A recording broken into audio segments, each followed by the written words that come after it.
নমস্কার বন্ধুরা, আজকে বানাবো দেখুন চালতার চাটনি। তার জন্য চালতাটাকে কেটে নিয়েছি। সর্ষে, শুকনো লঙ্কা, নুন, হলুদ, সর্ষের তেল, গুড়, নারকেল কোরানো, আম আদা, কড়ি পাতা, আর এটা লাগছে কাঁচা লঙ্কা আর কালো সরষা বাটা। এই দেখুন সিদ্ধ করে নেব। তার জন্য একটু নুন, একটু হলুদ আর চালতাটা দিয়ে দেবো। চালতাটা ধুয়ে রেখেছিলাম আগের থেকে।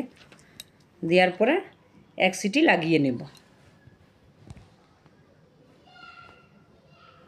এই সিদ্ধ হয়ে গেছে দেখুন। কড়াইটা গরম হয়ে গেছে, তেলটা দিয়েছি, তেলটাও গরম হয়ে গেছে। এবার সর্ষে দিব, একটু একটু শুকনো লঙ্কা আর একটু কড়ি পাতা দেব। কড়ি পাতাটা দেওয়াতে খুব সুন্দর একটা দেখুন গন্ধ বেরোচ্ছে। তারপরে আম আদাটা দিয়ে দেবো এর মধ্যে, আর চালতাটাও দিয়ে দিলাম। চালতাটা দিয়ে হালকা করে নেড়ে নেব। এই দেখুন নেড়ে নিয়েছি। এবারে একটু হলুদ আর একটু নুন দিয়ে দেব। নুন তো প্রথমে দিয়েছিলাম সিদ্ধর সময়, সেই জন্য এই সময় একটু কম দেব নুনটা দিয়ে হালকা করে নেড়ে নেব। এই দেখুন এবারে নারকেল কোরানোটা দিয়ে দিব।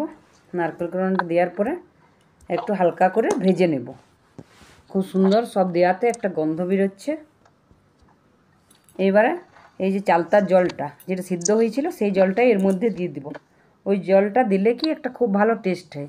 দেওয়ার পরে দেখুন আর একটু উপর থেকে আমি জল দিয়েছি, আর মিডিয়াম আঁচ করে ওই 10 মিনিটের মতন ঢাকা দিয়ে দেব। এই দেখুন ঢাকাটা খুলব, দেখুন ফুটে গেছে। আর এটা তো সিদ্ধই ছিল, দেখুন মোটামুটি আর একটু নরম হয়ে গেছে। এই সময় গুড়টা দিয়ে দেব।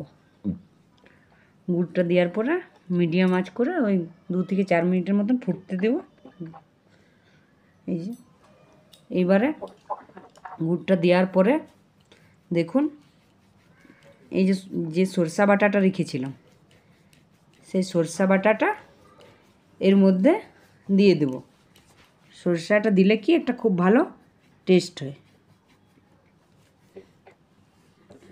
দেওয়ার পরে একটু নেড়ে নেব ভালো করে, তারপরে হালকা করে ফুটতে দেব। দেখুন হয়ে গিয়েছে, খুব সুন্দর রঙটা এসছে। এবারে এটাকে ঢেলে নেব। এই দেখুন এটা খেতেও খুব ভালো হয়, আর এটা কিডনির জন্য খুব ভালো চালটা। যদি আপনাদের ভালো লাগে চাটনিটা একটা লাইক করবেন, সাবস্ক্রাইব করবেন, আর আমার রান্নাটা দেখার জন্য আপনাদেরকে অনেক অনেক ধন্যবাদ। আবার পরের রান্নাতে খুব তাড়াতাড়ি চলে আসছে।